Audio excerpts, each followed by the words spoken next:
High, সবাই কেমন আছেন? সবাইকে ওয়েলকাম জানিয়ে আজকে ভিডিও শুরু করতে যাচ্ছি। আপনাদেরকে মোটামুটি 5টা ভিডিও দেবো। 5টা ভিডিওর মধ্যে আপনারা ফুল ডাটা এন্ট্রি সেটা ফাইবার বা আপওয়ার্কে করতে পারবেন এবং এটা এমনভাবে শেখাবো যেটা আপনি আপনার মাথায় সারা জীবন ধরে রাখতে পারবেন। তা এটা আপনি কোথায় কোথায় পড়তে পারবেন প্রথমে আমরা বলে নিই। এটা হলো ফাইবার এবং আপওয়ার্কে করতে পারবেন, ঠিক আছে? যেহেতু ফাইবার আমরা দেখাই একটু, এটা হলো ফাইবার। যেহেতু আমাদের মোটামুটি ভিডিওগুলো সিরিজ তৈরি করতে যাচ্ছি ফাইবার এরপর, তারপরে আপনাদের যেটা হচ্ছে সেটা হলো আপওয়ার্ক এবং freelancer.com। এই 3টা ওয়েবসাইটের মাধ্যমে কিন্তু আপনারা করতে পারবেন ফাইবার। আচ্ছা, আপওয়ার্ক আসতেছে, আপওয়ার্ক এবং ফ্রিল্যান্সার। যাদের মানে মোটামুটি 5টা ভিডিও 1 ঘন্টার মতো হবে, তা আপনারা আমি 5টা ভিডিও 1 ঘন্টা যদি হয় আপনারটা আমি বলবো 1 ঘন্টা সহকারে মানে মনোযোগ সহকারে আপনারা ভিডিওগুলো দেখতে থাকুন। এখান থেকে বেটার কিছু পাবেন অ্যাকচুয়ালি। না হলেও আপনি যদি কাজ নাও যদি করতে চান, আপনি স্কিলটা ডেভেলপ হবে, যেটা দিয়ে আপনি পরবর্তীতে যে কোনো মুহূর্তে আপনি কাজ করতে চাইলে আপনি কাজ করতে পারবেন। আচ্ছা, এটা আসতেছিল। তা এই 3টা ওয়েবসাইট, একটা হলো আপওয়ার্ক, ফাইবার এবং freelancer.com। এই 3টাতেই প্রচুর পরিমাণে ডাটা এন্ট্রিগুলো থাকে, আপনি এখান থেকে করতে পারবেন। তো এগুলো কেটেই এগুলো নিয়ে কথা হবে, বক বক করবো পরে। আর company information and data entry আমরা এটা দিয়ে শুরু করতে যাচ্ছি। এখন কোম্পানি ইনফরমেশনটা হলো এমন, আচ্ছা আমরা এগুলো একটু সাইডে রাখি। ধরুন কোনো একটা কোম্পানি আপনাকে একটা কিছু দিয়েছে, একটা ফর্ম দিয়েছে, সেই ফর্ম থেকে ডাটাগুলো এন্ট্রি করতে হবে। সেই ফর্মগুলো অ্যাকচুয়ালি হাতে এন্ট্রি করা, কিন্তু আমরা কীভাবে সেগুলো ডাটা এন্ট্রি করবো বাইরের জন্য। তা আমরা প্রথমে এক্সেল শিট নিতে পারি। এক্সেল শিট আমরা এখান থেকে মাইক্রোসফট এক্সেল শিট নেওয়ার পরে এখানে প্রথমে আমরা যেটা করবো সেটা রিনেমটা পরিবর্তন করব। তা আমরা এটাকে ডাটা এন্ট্রি লিখে রিনেমটা চেঞ্জ করে দেব। আচ্ছা, এখন আমরা এটাকে ওপেন করছি। ওপেন করার পরে কোনো একটা ফর্ম, এই ফর্ম থেকে আমরা এন্ট্রি করব। ধরুন রবি কোম্পানি। তা রবির যদি কোম্পানি আমরা যদি ডাটা এন্ট্রিগুলো করি, তাহলে আমরা প্রথমে এখানে ধরুন লিখে দিলাম রবি। ফর্মটাকে তৈরি করা দেখায় আপনাদের। ধরেন রবি,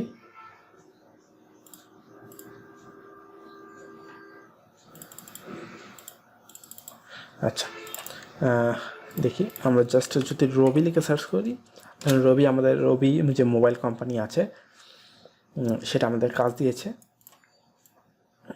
তার যে ইনফরমেশনগুলো মানে মোবাইলে যে সিম কার্ডগুলো বিক্রি করছে, বিক্রি করার পরে তার যে তথ্যগুলো, সেই তথ্যগুলো ধরেন ডাটা এন্ট্রি করবে।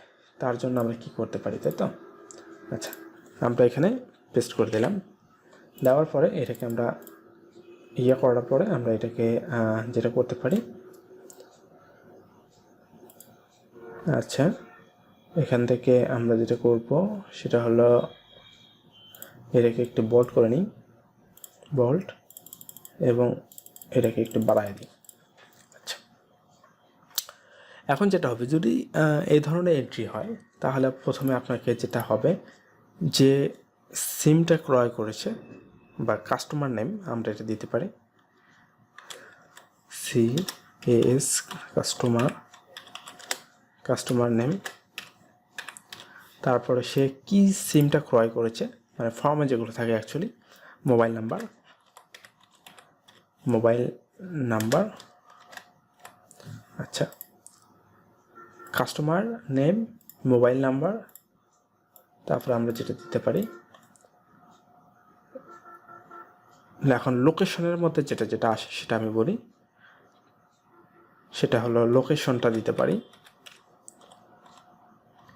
লোকেশন। তারপরে ID card number, ID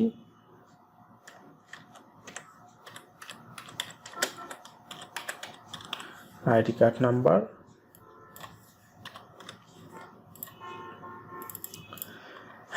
actually তো এই রকমই যদি আমাদের ফর্ম থাকে, আরও যদি এক্সট্রা ফাদার্স নেম থাকতে পারে, তার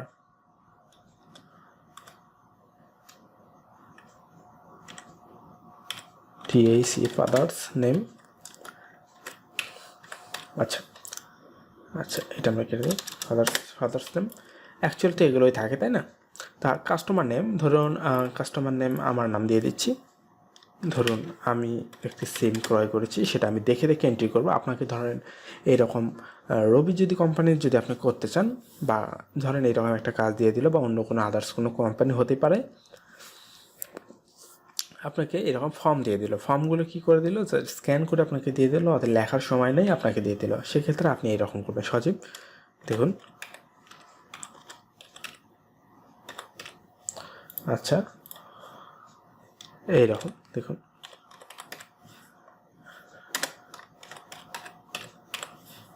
তারপরে আপনারা জাস্ট এরকম এন্ট্রি করবেন। এখন মোবাইল নাম্বার ধরুন রবি। আচ্ছা, এইটা একটা নাম্বার হতে পারে, তারপরে এইটা একটা নাম্বার হতে পারে রবির, ঠিক আছে, ঠিক না? আচ্ছা, এটা একটা নাম্বার হতে পারে, তারপরে এইরকম নাম্বারগুলো এন্ট্রি করে দিতে হবে। কিন্তু আমরা এইটাই জানি না বায়ারের জন্য কীভাবে এইটা নিয়ে এসে এই সাইডে নিয়ে আসবেন, বা এটা মিডলে রাখবেন, তাহলে দেখতে ওগুলো সুন্দর লাগবে। এখান থেকে মিডলে রাখবেন। আর নাম, কাস্টমার, এই নেমটা কিন্তু এরকম করা যাবে না। তারপর লোকেশন, ধরুন লোকেশন ঢাকা, তারপরে যার যেটা সেটা দিয়ে দিলেন। এরকম একটা লোকেশনগুলো দিয়ে দিলেন। তবে এখানে আপনাকে যেটা করতে হবে, কাস্টমার নেম এটা একটা কালার দিয়ে দেবেন, মোবাইল নাম্বার এটা একটা কালার দিয়ে দেবেন। মানে এটা চাইলে এখান থেকে আপনি অন্য কোনো কালার ইউজ করতে পারেন। লোকেশন এখানে দিতে পারেন। কাস্টমার না, হ্যাঁ, আইডি কার্ড নাম্বার ধরেন এইটা, ওকে, আইডি কার্ড নাম্বার। এখন দেখুন, আইডি কার্ড নাম্বার যদি যখন বড় হয়ে যাচ্ছে, তখন +15 এরকম আসছে, তখন আপনি এটা কী করবেন, এটা বড় করে দেবেন। আচ্ছা দেখুন, আচ্ছা এইরকম ধরুন, এটা আইডি কার্ড নাম্বার এবং ফাদার্স নাম, এক্সট্রা অনেক কিছু হতে পারে, তাই তো? তো এগুলো আমরা খুব ভালোভাবে দিয়ে দেবো। আর এই এন্ট্রিটা অনলাইনে প্রচুর পরিমাণে থাকে, এটা ডাটা এন্ট্রি। কিন্তু আমরা কিভাবে অ্যাকচুয়ালি একটা ওয়ার্ক ফাইল রেডি করে আমরা এটাকে দিতে পারি, কিন্তু আমরা এই জিনিসটা জানি না। আর এখানে দেখতে পাচ্ছেন, এখানে কেমন জানি হয়ে গেছে না, রবি এক্সট্রা লিমিটেড। এটা আপনি যেটা করবেন, এখান থেকে মার্জ অ্যান্ড সেন্টার, এটা ক্লিক করে দেবেন। এটা জাস্ট মার্জ অ্যান্ড সেন্টার।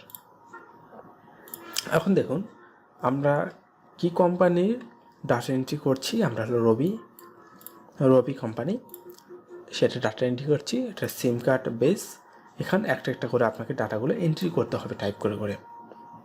তা এই ধরনের কাজ অনেক পাওয়া যায়, এবং আপনি যদি কাজ করতে চান তাহলে আপনি করতে পারেন। এখন প্রশ্ন হলো, এইটা দুইভাবে করা যায়। আমরা যেটা করছি সেটা হলো অফলাইন, ধরতে গেলে অফলাইনে করছি। ধরুন আমাদের এরকম 3000 বা 4000 আমাদের কাগজ দিয়েছে, মানে ফর্মগুলো দিয়েছে, সেই ফর্মগুলো দেখে দেখে আমরা টাইপ করছি এখান থেকে 3-4000। তার বিনিময়ে একটা পেমেন্ট তো অবশ্যই দেবে, তাই না? পেমেন্টটা এখন কোনো বিষয় নয়, কাজ শেখাটা হলো বিষয়। তা আমরা এটা অফলাইনে করছি, আমরা এই জিনিসটা অনলাইনে করতে পারি। অনলাইনে কেমন, ধরুন আমরা এখানে আসলাম, কোনো একটা মেইল আপনার লগ ইন করলাম, লগ ইন করার পর জাস্ট এখানে ক্লিক করার পরে এই ড্রাইভে চলে গেলাম। ড্রাইভে যাওয়ার পরে এখানে দেখতে পাচ্ছেন নতুন থেকে প্লাস থেকে এই গুগল, এটা আমরা কেটে দিই। তারপরে দেখুন, আমাদের একটা এক্সেল শিট আমরা ওপেন হয়ে যাচ্ছে। আর এই এক্সেল শিটের মাধ্যমে আমরা কিন্তু এই জিনিসটা করতে পারি। দেখুন, আমরা এই জিনিসটা যদি এখন এক্সেল শিটের মধ্যে নিয়ে যেয়ে বসাই, তাহলে কেমন হয়। আর আমি এখান থেকে যেটা বলেছিলাম, রিনেমটা পরিবর্তন চাইলে আপনি অনলাইনেও করতে পারবেন। সেটা কীভাবে আমি আপনাকে দেখিয়ে দিচ্ছি। আমার ইন্টারনেটটা একটু ফাস্ট হয়ে যাক, দেখিয়ে দিচ্ছি। আচ্ছা, এটা লোড নিচ্ছে মেবি। আর একটা কথা, আমার ভিডিওগুলো কেমন ছিল আগের ভিডিও হয়তো অনেকে দেখেছেন, ইনফরমেশনমূলক কিনা। আমি আসলে অ্যাকচুয়ালি অন্য কোনো বাজে কথা বলে সময় নষ্ট করতে চাই না। আমি চাই আপনারা ভালো কিছু শিখুন। আপনার 10টা মিনিট যে সময় দিয়ে শিখবেন সেটা যেন আপনাদের জন্য ভালো কিছু নিয়ে আসে। আচ্ছা, এটা নেটটা আসুক। এবং এই যে আপনার অনলাইনে যে এক্সেল শিটটা, এটা কিন্তু আমরা রবি কোম্পানির যে মেইল তাদের সাথে শেয়ার করে আমরা দিতে পারি। শেয়ার করলে আমরা কী করবো, একটা করে এন্ট্রি করছি কি না সেটা রবি কোম্পানির কোনো একজন তো নিয়ন্ত্রণে অবশ্যই থাকবে, তাই না? সে ধরুন উনি আমাদের বায়ার, সে বায়ারটা আমরা দেখতে পারবে আমরা আসলে সবসময় এন্ট্রি কাজ করছি কি না। দেখুন, এটা কপি করে আমরা যদি এখানে বসিয়ে দিই, সেম। এখন আমি এখানে একটা করে এন্ট্রি করব। ধরুন আমি এখানে একটা করে নাম লিখব, সেটা বায়ার দেখতে পারবে। সেটা শেয়ার করতে গেলে আপনাকে শেয়ারে যেতে হবে। তাদের যে মেইল অ্যাড্রেস, তাদের সাথে কন্ট্যাক্ট করার সময় আপনাকে বলে দিতে হবে একটা মেইল অ্যাড্রেস দাও। সেভ করে দিলে আপনি এখান থেকে, তারপরে এখান থেকে মেইল অ্যাড্রেস দেখতে পাচ্ছেন, এখান থেকে আপনারা দিতে পারবেন। তা আমরা এটা দিচ্ছি না, আমরা এটা দিব না অ্যাকচুয়ালি। তা আপনারা চাইলে এটা করতে পারেন। এবং বায়ার আসলে অ্যাকচুয়ালি যারা ইউএসএ বা আমেরিকার যে বায়ারগুলো, তারা এই জিনিসটাই ঠিক করে, তুমি কাজ করছো কি না আমি সবসময় তোমার জাস্টিফাই করবো, এর জন্য দিয়ে দাও। আর রিনেম, আমরা যেটা এক্সেল ফাইলের রিনেম পরিবর্তন করতে চাচ্ছিলাম এইটা। আর মেইল লিঙ্কটা হলো এইটা। এই লিঙ্কটা তুমি যদি বায়ারকে দিয়ে দাও, তাহলে এখান থেকেও সে কপি করে নিয়ে নিতে পারবে।